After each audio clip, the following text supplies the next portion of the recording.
Hello everyone, welcome to my YouTube channel. आज हम करने वाले हैं क्वेश्चन नंबर 5 क्लास 8th का 8.1 एक्सरसाइज का क्वेश्चन नंबर 5, 6, 7 करेंगे।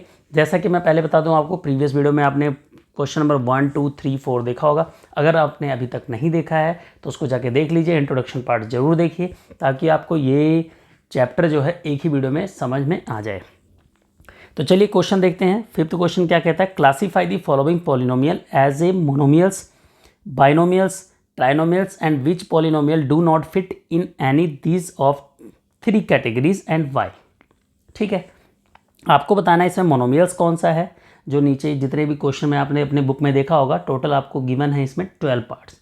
इसमें आपको बताना है कौन सा मोनोमियल्स है, कौन सा बाइनोमियल्स है, कौन सा ट्राइनोमियल्स है और कौन सा ऐसा पॉलिनोमियल्स है जो इसमें फिट नहीं हो रहा तीनों कैटेगरी में, इसके अलावा कोई है। ठीक है, क्लियर होगी बात।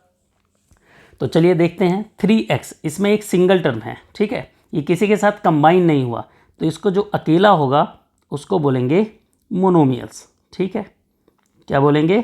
मोनोमियल्स। क्लियर होगी बात। ये मोनोमियल्स है। क्यों है? क्योंकि भाई इसकी अभी शादी नहीं हुई। जब ये शादी हो जाएगी तो बाइनोमियल हो जाएगा, और जब बच्चे हो जाएंगे तो वो ट्राइनोमियल हो जाएगा, और एक बच्चे होंगे तो एक बच्चा होगा तो ट्राइनोमियल, और 2 बच्चे हो जाएंगे तो पॉलिनोमियल। बात समझ में आ गई कि अगर सिंगल टर्म होगा तो मोनोमियल्स, 2 टर्म्स होगा तो बाइनोमियल्स, और 3 टर्म होगा तो ट्राइनोमियल, और 3 से ज़्यादा टर्म होंगे तो उसको ओनली पॉलिनोमियल से बोलेंगे, और कोई इसका स्पेशल नेम नहीं है। इसको भी क्या बोलेंगे? ये भी आपका क्या है? मोनोमियल्स है। ठीक है, क्या है? मोनोमियल्स। ठीक है, कोई अगर पूछता है कि ऐसा मोनोमियल्स ये क्यों है, तो आप बोलोगे इसमें because they have single term. ठीक है, मोनोमियल्स। क्लियर होगी बात। चलिए अब ये क्वेश्चन 4 जो है, क्वेश्चन 4 में चलते हैं। ये भी थर्ड में, ये भी क्या है आपका? मोनोमियल्स। क्या है? मोनोमियल्स।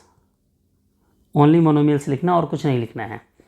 ठीक है, अब ये क्या है? 3x, इसमें 2 टर्म है, एक टर्म ये हो गया, एक टर्म ये हो गया, तो 2 टर्म है, तो 2 टर्म वाले को क्या बोलते हैं? बाइनोमियल्स। ठीक है, बाइनोमियल्स।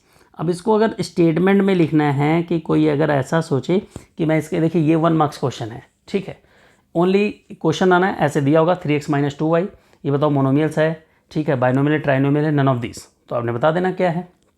ये तो बाइनोमियल्स हैं। ठीक है, ये भी क्या है आपका? बाइनोमियल्स। क्या है? बाइनोमियल्स। क्लियर होगी बात। ये क्या है आपका? ट्राइनोमियल्स। क्या है? ट्राई मीन्स 3, तो ये है ट्राइनोमियल्स। ट्राइनोमियल्स। ठीक है, अगला क्या है? ये भी ट्राइनोमियल्स है, क्योंकि 3 टर्म है, 1, 2, 3 टर्म है, तो ये ट्राइनोमियल हुआ, तो यहाँ लिखेंगे ट्राइनोमियल। ठीक है, क्लियर होगी बात। अब ये क्या होगा? ये भी ट्राइनोमियल होगा, ट्राइनोमियल्स। आगे चलते हैं, ये क्या होगा? ये भी ट्राइनोमियल्स होगा, तो यहाँ लिखेंगे ट्राइनोमियल्स। ठीक है, ध्यान रखना है इसको कि तीनों डिफरेंट हो, ट्राइनोमियल्स।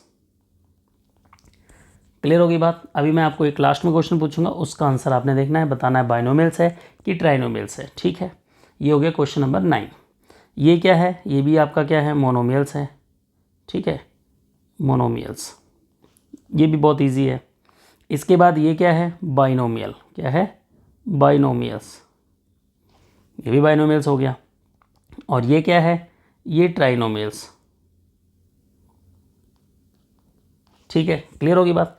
अब आपसे मैं पूछता हूँ, x + 2x + 3y ये कौन सा है? मोनोमियल है, बाइनोमियल है, या ट्राइनोमियल है? ये आपने कमेंट बॉक्स में जरूर बताना है। ठीक है, दूसरा क्वेश्चन मेरा है, x + 2x + 3x ये बाइनोमियल है, मोनोमियल है, या ट्राइनोमियल है? ठीक है, तीनों में से है कोई एक, ये इसका आंसर आपको देना है। ऐसा क्वेश्चन भी आपको कन्फ्यूज़ करने के लिए पूछा जा सकता है। तो चलिए आगे बढ़ते हैं। ऐड। ठीक है, add the following. Add ask लिखा हुआ है यहाँ पे, ये ऐसा कुछ नहीं होगा, ऐड द फॉलोइंग इसमें होगा। तो जो फर्स्ट क्वेश्चन है वो हम आपको बताएंगे कैसे ऐड होगा।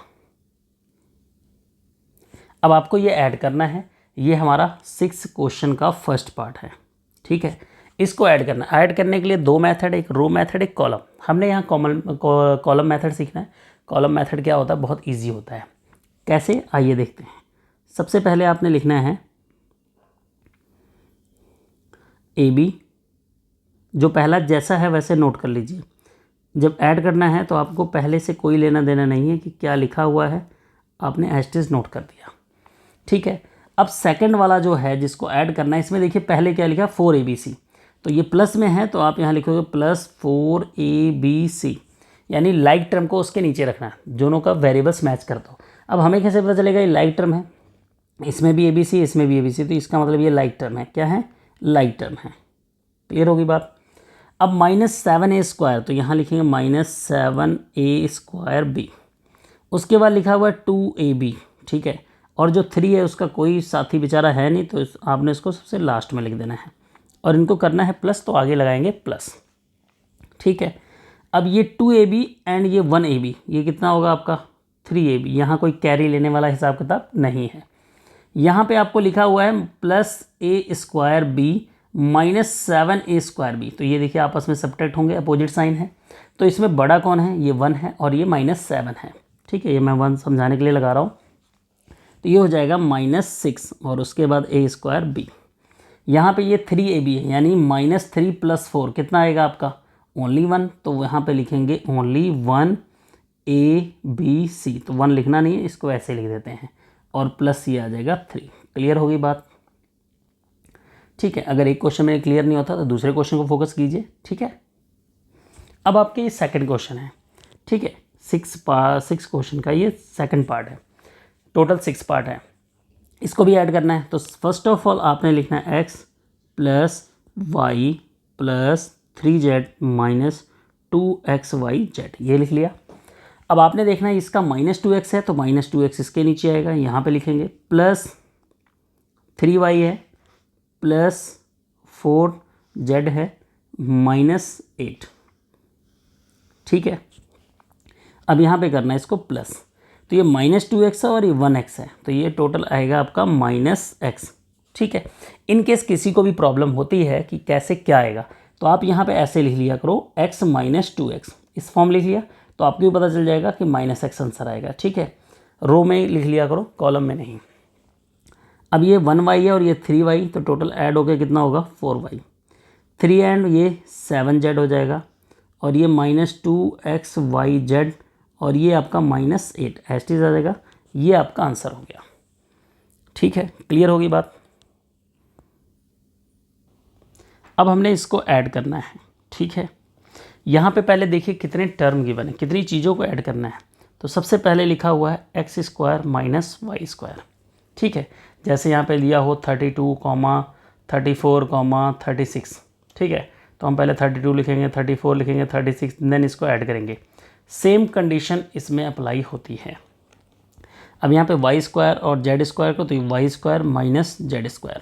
ठीक है, इस तरह लिखेंगे, और अगले को लिखेंगे यहाँ पे -x²। ठीक है, और यहाँ पे लिखेंगे प्लस में z², ये लिख लिया हमने। तो ये x² कैंसिल हो जाएगा, तो ये 0 हो जाएगा, यानी बचेगा ही नहीं। ये y² इससे कैंसिल हो जाएगा क्योंकि आपस में ये भी है, तो ये हो जाएगा 0x², और ये हो जाएगा 0y², और ये हो जाएगा 0z², यानी आंसर कितना आएगा आपका? आंसर ओवरऑल क्या आएगा? 0। तो यहाँ पे हम क्या लिखेंगे? 0। ठीक है, अब अगर आपको चेक करना है इसको रो मेथड से, देखिए कैसे लिखेंगे। x² - y² plus y² - z² plus z² - x²। अब आप यहाँ लिखोगे x² - y² plus y² - z² plus z² - x²। y से y कैंसिल हो गया, z से z कैंसिल हो गया, x से x कैंसिल हो गया, आंसर क्या आ गया? 0। तो ये कॉलम मेथड है लेफ्ट साइड, और राइट साइड ये क्या है? रो मेथड है, और ये क्या है? कॉलम मेथड है। क्लियर होगी बात। चलिए क्वेश्चन नंबर इसके 4th पार्ट की तरफ आते हैं। ये भी बहुत इजी है। तो आपने पहले लिखना है x - y -y plus z, और उसके बाद प्लस z -x है, तो यहाँ लिखेंगे -x। ठीक है, ये x इसके साथ कैंसिल हो जाएगा, तो ये 0 आ जाएगा। -y -2y, और z प्लस z 2z, ये आपका आंसर हो गया। ठीक है, क्लियर होगी बात। क्वेश्चन नंबर 5th पार्ट की तरफ चलते हैं। यहाँ लिखेंगे आप 2x² y² - 3xy + 4। ठीक है, +5 +7xy -3x² y²। ठीक है, और यहाँ पे लिखते हैं 9 क्योंकि ऐड कर देंगे। और ये -3xy +7xy, ये क्या आएगा आपका, 7 में से 3 जाएगा 4xy। और कैसे पता चला यहाँ प्लस का आएगा, देखिए 3 और 7 में बड़ा कौन है, 7। 7 का साइन क्या है, प्लस, तो आंसर में प्लस। अब जैसे यहाँ 3 और 2 में क्या बड़ा है, 3, तो इसका मतलब क्या करेंगे हम, यहाँ लगाएंगे माइनस, उसके बाद लिखेंगे x² y²। इनको कर रहे हैं हम प्लस। अगर नहीं समझ में आया तो यहाँ देख सकते हैं 2x² y² -3x² y²। इसको सॉल्व करेंगे तो -1x² y² आएगा, तो -1 का मतलब हो गया only -x² and y²। Clear हो गई बात यहाँ तक। चलिए आगे बढ़ते हैं क्वेश्चन नंबर 6 पार्ट की तरफ। यहाँ पे अब इसको प्लस करना है, तो फर्स्ट ऑफ ऑल आप लिखोगे y² -z²। उसके बाद लिखेंगे x² - y² + z² -x² + y² + z²। अब आपने अगर इसको प्लस करना है तो देखिए ये x² इससे कैंसिल हो गया, ये y² इससे कैंसिल हो गया, ये z इससे कैंसिल हो गया। अब इस रो में क्या बचा हुआ है, इस कॉलम में x², इस कॉलम में y² और इस कॉलम में ओनली z²। तो ये आपका आंसर हो गया। ठीक है, सबसे इजी मेथड आप ऐसे लगा सकते हो प्लस करने में। अब चलते हैं क्वेश्चन नंबर 7 की तरफ। ठीक है, अब यहाँ हम करेंगे क्वेश्चन नंबर 7। क्वेश्चन नंबर 7 में हम करेंगे सब्ट्रैक्शन। तो सब्ट्रैक्शन में एक चीज़ ध्यान रखना है, फ्रॉम के बाद जो लिखा उसको पहले लिखेंगे। तो फ्रॉम के बाद क्या लिखा हुआ है यहाँ पे, फ्रॉम के बाद लिखा हुआ है 13x - 7xy - 6y + 8। ठीक है, इसमें से क्या सब्ट्रैक्ट करना है, 5x - 3xy + 7y + 18। ठीक है, और यहाँ से इनको करना है सब्ट्रैक्ट। तो सब्ट्रैक्ट में होगा साइन चेंज, यहाँ माइनस, यहाँ माइनस। ठीक है, 13 में से 5 जाएगा आपका, 13 में से आपका जब 5 जाएगा तो 13 में से 5 माइनस करेंगे तो आपका कितना आएगा, 8x। ठीक है, जब ये साइन लग जाएगा तो इस साइन की वैल्यू ख़त्म हो जाएगी। ठीक है, इस साइन की कोई वैल्यू नहीं रह जाएगी। अब यहाँ पे अगर आपसे पूछेगा कोई क्या करना है तो आप लिखोगे 7xy + 3xy को सॉल्व करना है। तो यहाँ से हो जाएगा -4xy। यहाँ से देखिए -6 है और -7 सेम साइन है, तो इनको ऐड कर दीजिए और बड़े वाले का साइन लगा दीजिए। 8 प्लस में 18 माइनस में आपस में सब्ट्रैक्ट कर दीजिए। तो 18 में से 8 माइनस करेंगे 10 बचेगा, साइन जो लगेगा वो बड़े वाले का लगेगा। ये आपका आ गया आंसर। ठीक है, सब्ट्रैक्शन बहुत ही ईजी है, बस थोड़ा सा ध्यान देने की ज़रूरत है। अब यहाँ पे भी फ्रॉम के बाद वाला पहले लिखेंगे, तो लिखेंगे 9lm + 7mn + 13nl। ठीक है, उसके बाद लिखेंगे 2lm + 3mn - 8nl। और यहाँ से करेंगे सब्ट्रैक्ट, माइनस माइनस प्लस। 9 में से 2 जाएगा आपका 7lm, 7 में से 3 जाएगा आपका, देखिए इसकी वैल्यू ख़त्म हो गई, तो 7 में से 3 गया, कितना हो जाएगा 4mn। इसको हटा दीजिए तो कितना हो जाएगा 21nl। क्लियर होगी बात, यहाँ तक समझ में आ गया सभी को। क्वेश्चन नंबर 3, जो 7th क्वेश्चन का 3rd पार्ट है, इसमें देखिए पहले लिखेंगे 3ab - 2bc - 4abc। अब यहाँ जो फ्रॉम के पहले उसको लिख लीजिए +bc और +abc +ca, क्योंकि इसके पास हमारे पास इसका वो ca का कोई जोड़ीदार है, यानी उसका कोई दोस्त नहीं है। तो यहाँ पे माइनस माइनस माइनस माइनस, इस साइन की वैल्यू ख़त्म हो गई, इसको मैंने राउंड कर लिया। 3ab में से ये जाएगा, बचेगा 2ab -bc - 2bc - 3bc, ये हो जाएगा -5abc और माइनस लिखेंगे ca। ठीक है, तो 2ab - 3bc - 5bc - ca, ये आपका आंसर आ गया। ठीक है, अगले चलते हैं क्वेश्चन पर। फ्रॉम के बाद क्या है, 4x - 7xyz। अब इसमें आपका 2x आएगा और आपका 3xyz आएगा। बाकी चीज़ें आपने क्या करनी है, लास्ट में लिख देनी है और ये हो जाएगा 4z।